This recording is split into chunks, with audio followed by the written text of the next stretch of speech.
Hello everyone, welcome back. IBPS ने अपना SO का वैकेंसी नोटिफिकेशन को जारी कर दिया है। क्या है पूरी डिटेल, चलिए बात करते हैं इस पे। देखिए, आईबीपीएस ने अपना स्पेशलिस्ट ऑफिसर की वैकेंसी को जारी कर दिया है। यहाँ पे टोटल 896 टोटल पोस्ट हैं। अब बात करते हैं इसकी डेट की बात करते हैं। अगर डेट की बात की जाए, इंपॉर्टेंट डेट्स की, तो यहाँ पे एप्लीकेशन जो स्टार्टिंग डेट है वो आज से, यानी कि 1 अगस्त से है, और इसकी जो लास्ट डेट है वो 21 अगस्त है। ठीक, और पेमेंट करने की भी जो लास्ट डेट है वो 21 अगस्त है। अगर वहीं एग्जामिनेशन की बात की जाए, ठीक, तो एग्जामिनेशन जो फर्स्ट एग्जामिनेशन होगा प्रीलिम्स का वो है नवंबर में। ठीक, और उसी के अकॉर्डिंग आपका जो एडमिट कार्ड है वो आ जाएगा। और मेंस का एग्जाम कराने की जो मंथ है वो है दिसंबर, और जो रिजल्ट आएगा इसका वो जनवरी और फरवरी में आने की उम्मीद है। ठीक, अब इसकी फीस की बात की, एप्लीकेशन फीस की, अगर जनरल ओबीसी ईडब्ल्यूएस की बात की जाए तो 850 है। ठीक, वहीं एससी एसटी पीएच के लिए बात की जाए तो 175 इसकी फीस है। ठीक, अगर वहीं एज लिमिट की बात करते हैं हम लोग, तो एज पर एज 1/8/2024 यानी कि 1 अगस्त 2024 के अकॉर्डिंग मिनिमम एज आपकी 20 ईयर होनी चाहिए और मैक्सिमम एज आपकी 30 ईयर होनी चाहिए। आपको एक्स्ट्रा एज रिलैक्सेशन भी दिया जाएगा एज पर age IPS specialist officer SO की जो रिक्रूटमेंट रूल्स के अकॉर्डिंग आपको एक्स्ट्रा एज रिलैक्सेशन भी यहाँ पे आपको दिया जाएगा। अब बात करते हैं पोस्ट की और टोटल पोस्ट की और एलिजिबिलिटी उसकी। सबसे पहले जो पोस्ट है वहां पे देखिए, ओवरऑल जो पोस्ट निकली हुई है 896 पोस्ट हैं। वहीं अगर एक करके पोस्ट के नेम की बात की जाए, उससे टोटल पोस्ट कितनी है और उसकी एलिजिबिलिटी क्राइटेरिया क्या है उस पर बात करें, तो सबसे पहली जो पोस्ट है वो है आईटी ऑफिसर की। आईटी ऑफिसर की टोटल पोस्ट है 170। और इसकी जो एलिजिबिलिटी है, क्या क्या चाहिए आपको, आपके पास बैचलर डिग्री होनी चाहिए विद बी लेवल सर्टिफिकेशन। ठीक, आपको बैचलर डिग्री होनी चाहिए विद बी लेवल सर्टिफिकेशन होना चाहिए। ठीक, और या तो आपके पास इंजीनियर डिग्री होनी चाहिए, किसमें, कंप्यूटर साइंस में, कंप्यूटर एप्लीकेशन में, इंफॉर्मेशन टेक्नोलॉजी में, इलेक्ट्रॉनिक्स इलेक्ट्रॉनिक्स में एंड इलेक्ट्रॉनिक्स टेलीकम्युनिकेशन में, या इलेक्ट्रॉनिक एंड इंस्ट्रूमेंट में आपके पास होनी चाहिए, या आपके पास मास्टर डिग्री होनी चाहिए। ठीक, यानी कि या तो आपके पास बैचलर डिग्री हो, या तो आपके पास इंजीनियर डिग्री हो इसी फील्ड में, या आपके पास मास्टर डिग्री। अगर इन तीनों में से कोई भी आपके पास है तो आप इस पोस्ट के लिए एलिजिबल हैं, आईटी ऑफिसर के लिए। अगर वहीं सेकंड पोस्ट की बात की जाए वो है एएफओ यानी कि एग्रीकल्चर फील्ड ऑफिसर। यहाँ पे टोटल 346 पोस्ट हैं आपकी। जो एलिजिबिलिटी क्या रहेगी, इसमें आपके पास बैचलर डिग्री होनी चाहिए इन इंजीनियरिंग विद एग्रीकल्चर और इक्विवेलेंट सब्जेक्ट, यानी कि अगर आप बच्चे बैचलर डिग्री है इंजीनियरिंग में तो एक बस जो सब्जेक्ट होना चाहिए ना एग्रीकल्चर से रिलेटेड, आपके एक सब्जेक्ट होना चाहिए, एक से ज्यादा आपके पास ऐसे सब्जेक्ट होने चाहिए। अगर वहीं बात की जाए नेक्स्ट अधिकारी की बात की जाए, टोटल 25 पोस्ट है यहाँ पे। आपके पास क्या होना चाहिए, मास्टर डिग्री होनी चाहिए हिंदी में with English as a subject in degree level में, और या आपके पास मास्टर डिग्री होनी चाहिए in Sanskrit with Hindi and English as a subject in degree level, तभी आप इस पोस्ट के लिए एलिजिबल हैं। फोर्थ पोस्ट की बात की जाए तो लॉ ऑफिसर, यानी कि जो डिग्री है सेम, आप पता चल गया आपको लॉ ऑफिसर का मतलब कि आपकी जो डिग्री होनी चाहिए लॉ से रिलेटेड होनी चाहिए। तो इसमें टोटल पोस्ट है 125, और आपके पास जो डिग्री एलिजिबिलिटी क्राइटेरिया है वो बैचलर डिग्री होना चाहिए इन लॉ इन 3 ईयर और 5 ईयर। ठीक, और enrolment with the bar council आपके पास भी होना चाहिए। ठीक, इनरोल होने चाहिए आप इसमें, किसमें, बार काउंसिल में, तभी आप इस पोस्ट के लिए एलिजिबल हैं। वहीं अगर अब दूसरी पोस्ट की बात की जाए एचआर और पर्सनल ऑफिसर के लिए, टोटल 25 पोस्ट है। यहाँ पे आपके पास मास्टर डिग्री होनी चाहिए, या आपके पास पीजी डिप्लोमा होना चाहिए इन पर्सनल मैनेजमेंट, या आपके पास इंडस्ट्रियल रिलेशन में होना चाहिए डिप्लोमा, या एचआर में होना चाहिए, एचआरडी होना, या सोशल वर्कर, या लेबर लॉ में आपके पास पीजी डिप्लोमा होना चाहिए। ठीक, या आपके पास मास्टर डिग्री हो, या आपके पास पीजी डिप्लोमा आपके पास होना चाहिए। ठीक, अगर वहीं बात कीजिए लास्ट पोस्ट की, तो ये लास्ट पोस्ट है वो है मार्केटिंग ऑफिसर। ठीक, मार्केटिंग ऑफिसर यानी कि एमओ। यहाँ पे टोटल 205 पोस्ट हैं, या आपके पास जो एलिजिबिलिटी इसकी है वो है मास्टर डिग्री होना चाहिए, या आपके पास पीजी डिप्लोमा होना चाहिए मार्केटिंग, या पीजी डीएम डीबीए होना चाहिए, या पीजी डी बीएम होना चाहिए। ठीक, या आपके पास पीजी बीपीएम होना चाहिए, या पीजी डीएम होना चाहिए। ये सब जो फील्ड है डिप्लोमा है ये मार्केटिंग से रिलेटेड है। ठीक, अगर आपके पास ये सब है तो आप इसके लिए एलिजिबल है मार्केटिंग ऑफिसर के लिए। ठीक, नाउ अब बात करते हैं कास्ट वाइज कितनी हमारी वैकेंसी यहाँ पे आई हुई है। अगर आईटी ऑफिसर की बात की तो एससी के लिए 25 हैं, और एसटी के लिए 12 हैं, ओबीसी के लिए 45 हैं, ईडब्ल्यूएस के लिए 16 हैं, और अनरिजर्व कैटेगरी के लिए 72 है, यानी कि टोटल पोस्ट 170 है। अगर वहीं एएफओ की लिए बात की जाए तो 52 पोस्ट एससी के लिए, 26 पोस्ट एसटी के लिए, 92 पोस्ट है ओबीसी के लिए, ईडब्ल्यूएस के लिए 34 पोस्ट हैं, और अनरिजर्व कैटेगरी के लिए 142 पोस्ट है, यानी कि टोटल पोस्ट जो कितनी है 346 पोस्ट हैं। अगर अधिकारी की बात की जाए तो टोटल एससी के लिए 3 है, ए के लिए 1 है, ओबीसी के लिए 6 हैं, ईडब्ल्यूएस के लिए 2 हैं, अनरिजर्व कैटेगरी के लिए 13 हैं, और टोटल पोस्ट हैं कितने, 25। लॉ ऑफिसर की बात की जाए तो सेम वैकेंसी एससी के लिए 18 हैं, एसटी के लिए 8 हैं, ओबीसी के लिए 33 हैं, ईडब्ल्यूएस के लिए 11 हैं, और अनरिजर्व कैटेगरी के लिए 55 है। टोटल पोस्ट हैं 125 सेम।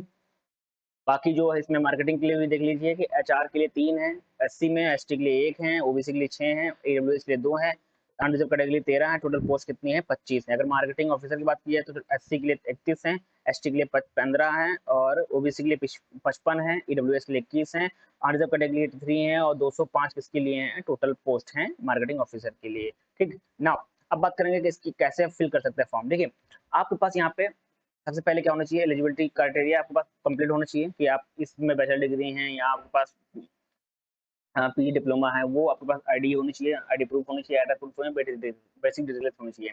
सेकंड आपके पास लेटेस्ट फोटो होनी चाहिए, साइन होना चाहिए, स्कैन और आईडी थंब प्रूफ होना चाहिए आपके पास। और एक चीज और होनी चाहिए यहाँ पे डिक्लेरेशन, क्योंकि आपको जो डॉक्यूमेंट्स आप दे रहे हैं तो उसका डिक्लेरेशन होना चाहिए कि जितने भी डॉक्यूमेंट्स आप दे रहे हैं, डिटेल्स भर रहे हैं, वो आपके अंडर में भर रहे हैं, वो सब करेक्ट है। ठीक, ये अंडरटेकिंग होनी चाहिए, हैंड रिटन आपके पास होना चाहिए विद स्कैन। ठीक, तभी इस फॉर्म को फिल करिएगा। नाउ अब बात कर लेते हैं कैसे इस फॉर्म को कैसे फिल करेंगे। उसके पहले बात कर लेते हैं नोटिफिकेशन की। डाउनलोड नोटिफिकेशन आप यहाँ पे क्लिक करेंगे, आपको पूरी डिटेल आपको यहाँ पे मिल जाएगी। एक पीडीएफ मिलेगा, पीडीएफ आप ओपन करेंगे तो यहाँ पे पूरी डिटेल मिल जाएंगी, कितनी यहाँ पे पोस्ट आई हुई है, ठीक, क्या डेट है। यहाँ पे मैंने अभी बताया है कि जो अगर एग्जाम की बात की जा रही है तो वो बेसिकली क्या होगा, जो यहाँ पे अक्टूबर नवंबर में कराने की है, ठीक, अक्टूबर नवंबर कराने के रिजल्ट आपका आ जाएगा प्रीलिम्स का नवंबर दिसंबर में, और लास्ट जो ऑनलाइन मेंस का जो एग्जाम है, ठीक, वो यहाँ पे दिसंबर में कराने के है और जो रिजल्ट डिक्लेयर किया जाएगा जनवरी फरवरी में आ जाएगा। ठीक, और इंटरव्यू उसी अकॉर्डिंग कंडक्ट होगा फरवरी और मार्च में, और आपके पास अलॉटमेंट आ जाएगा 2025 अप्रैल में। ठीक, नाउ अगर आगे आगे बात करें इसमें, ठीक, यहाँ पे कैसे कैसे ये देखिए पूरा ओवरऑल डिटेल है, टॉपिक पूरा यहाँ पे दिया हुआ है।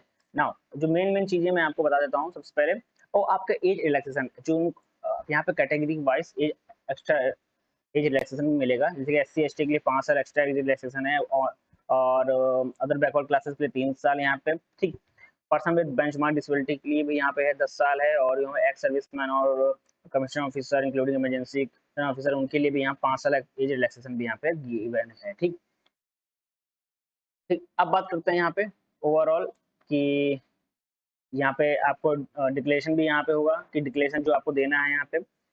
ठीक, और यहाँ पे मैंने अभी पोस्ट बता चुका, मिनिमम एज मैक्सिमम में आपको यहाँ पे बता चुका मैं कि क्या क्या करना है। उसके बाद नाउ बात करते हैं आगे। ठीक, अगर यहाँ पे स्ट्रक्चर ऑफ एग्जामिनेशन की बात करें, ठीक, तो सबसे पहले अगर फिल्म की बात की जाए तो इंग्लिश लैंग्वेज आएगा, रीजनिंग आएगा और जनरल अवेयरनेस ही आएगा। ठीक, टोटल क्वेश्चन होने वाले हैं 150 और आपके पास मैक्सिमम मार्क्स जो होंगे 125 होंगे। ठीक, और टोटल ड्यूरेशन जो मिलेगा 2 आवर्स का यहाँ पे दिया जाएगा। ठीक, नाउ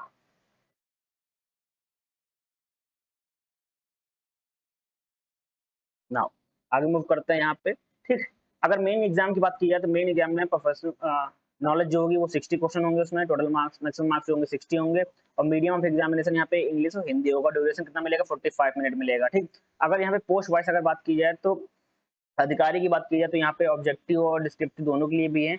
ऑब्जेक्टिव के लिए यहाँ पे टोटल 55 क्वेश्चन है, और सब्जेक्ट डिस्क्रिप्टिव के लिए टोटल 2 क्वेश्चन है, मैक्सिमम मार्क्स 60 है। और यहाँ पे टाइम लिमिट भी दे रखी है कि जो ऑब्जेक्टिव के लिए 30 मिनट मिलेंगे, और सेम डिस्क्रिप्टिव के लिए भी यहाँ पे 30 मिनट यहाँ पे आपको दिए जाएंगे इस पोस्ट के अकॉर्डिंग। ठीक, आधिकारिक पोस्ट के लिए। ठीक, नाउ उसके बाद आपके पास अब मैं दोनों एग्जाम निकाल लेते हैं, प्रीलिम्स और मेन। आपके पास इंटरव्यू आएगा, इंटरव्यू का शेड्यूल होगा, फिर जो इंटरव्यू शेड्यूल होगा वो वही मार्च में अपलोड होगा, फरवरी मार्च में। ठीक, अब उसके अकॉर्डिंग यहाँ पे आगे वैसे आपसे नोटिफिकेशन आता जाएगा। नाउ अब बात कर लेते हैं कि डॉक्यूमेंट्स में क्या क्या लगने हैं। ठीक, नाउ डॉक्यूमेंट्स बात करने से पहले वहाँ पे आपको एक चीज मैंने बताई थी, डिक्लेरेशन। ठीक, तो डिक्लेरेशन भी आपको बता देता हूँ मैं सबसे पहले। ठीक, देखिए जो फोटो की इमेज की देखो, यहाँ पे बहुत लोगों को दिक्कत होती है, फोटो की जो इमेज साइज होगी 4.5 सेंटीमीटर इंटू 3.5 सेंटीमीटर होना चाहिए। ठीक, और आपके पास लाइव फोटो भी कैप्चर की जाएगी। लाइव फोटो आपके पास कैसे मोबाइल से भी कर सकते हैं, और आपके जो लैपटॉप में कैमरा है और वेब कैम है उसके अकॉर्डिंग भी आप यहाँ पे कर सकते हैं। और सिग्नेचर की बात की जाए तो डायमेंशन यहाँ पे दिया गया 140 इंटू 60 पिक्सल में यहाँ दिया गया है, और साइज दे रखी है 10 से 20 केबी के बीच में होनी चाहिए। ठीक, और यहाँ पे मोर देन 20 केबी नहीं होना चाहिए। ठीक, साइन किस में होना चाहिए, नॉट इन कैपिटल लेटर, ये बेसिकली जो कैपिटल लेटर में साइन नहीं होना चाहिए जो स्कैन होगा आपके पे। और लेफ्ट थंब भी यहाँ पे दे रखा है, लेफ्ट थंब जो होना चाहिए डायमेंशन इसका 240 इंटू 240 दे रखा है यहाँ पे, और यहाँ फाइल साइज भी दे रखा है 20 केबी और 50 केबी के अंदर। ठीक, नाउ अब बात करते हैं हैंड रिटन डिक्लेरेशन की। यहाँ पे देखिए हैंड रिटन डिक्लेरेशन किसमें होना चाहिए, फाइल टाइप जेपीजी में होना चाहिए, यानी इमेज फॉर्मेट में होना चाहिए। तो डायमेंशन कितना 800 इंटू 400 पिक्सल होना चाहिए, और जो फाइल साइज है वहाँ पे 50 केबी इंटू 100 केबी आपके पास होना चाहिए। ठीक, अगर सेंटीमीटर की बात की जाए तो 10 10x5 है, यहाँ पे सेंटीमीटर होना चाहिए, विथ इंटू हाइट, ठीक। अब बात करते हैं डिक्लेरेशन में क्या लिखा होना चाहिए। डिक्लेरेशन में जो लिखा होना चाहिए ये चीज, ठीक। यहाँ पे ये डिक्लेरेशन है, आपको लिखा होना चाहिए आई, आपका नाम होगा यहाँ पे, तो here declare that all the information submitted by me in the application form is correct, true and valid. It will present the supporting document as and when required, ठीक। ये आपको लिखना होगा, ठीक। लिखने के बाद आप इसको स्कैन करेंगे, स्कैन करके आप यहाँ पे अपलोड करेंगे, ठीक। नाउ और भी जो जितनी डिटेल्स होंगी, जैसे कि सर्टिफिकेशन जब मेंशन है उस पर, ठीक है, एलिजिबल कैंडिडेट्स की, तो यहाँ पे आप देख सकते हैं ओवरऑल डॉक्यूमेंट्स आपको स्कैन होना चाहिए, ठीक। स्कैन होने के बाद आप उसको अप्लाई कर सकते हैं ना। अप्लाई करने के लिए सीधा आप यहाँ पे जाएंगे, यहाँ पे अप्लाई ऑनलाइन लिखा है, इस पर क्लिक करेंगे। इस पर क्लिक करने के बाद आपकी वेबसाइट खुल जाएगी, ठीक। आपके पास ऑलरेडी अगर रजिस्ट्रेशन कर चुके हैं तो यहाँ पर रजिस्ट्रेशन नंबर डालेंगे, पासवर्ड डालेंगे, सिक्योरिटी कोड डालेंगे, सबमिट करेंगे, तो आप बाकी जो फॉर्म है उसको भर सकते हैं। अगर आप न्यू हैं तो यहाँ पे क्लिक करेंगे, क्लिक फॉर न्यू रजिस्ट्रेशन, यहाँ पे क्लिक करेंगे।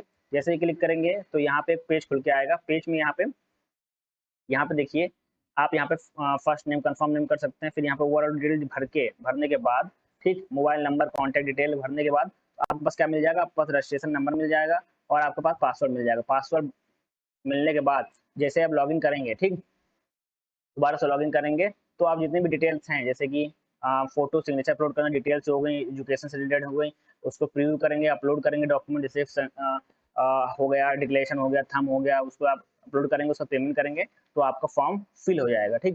देखिए बहुत अच्छी पोस्ट हैं जो इस फील्ड से रिलेटेड हैं, ऑफिसर बनना चाहते हैं, ठीक, इस पोस्ट को अप्लाई कर सकते हैं जल्द से जल्द, ठीक, क्योंकि यहाँ वैकेंसी जो है वो अच्छी हैं, ठीक। टोटल 896 पोस्ट हैं, तो और आपके रिलेटेड फील्ड है, क्योंकि बहुत लोग हैं जिन्होंने इंजीनियरिंग कर रखी है अपने कंप्यूटर साइंस में एप्लीकेशन में, तो यहाँ पे टोटल 170 पोस्ट हैं, ठीक। और कुछ लोग हैं जिनके पास एग्रीकल्चर में है डिग्री, तो वो भी यहाँ पे अप्लाई कर सकते हैं। बहुत अच्छी पोस्ट है यहाँ पे।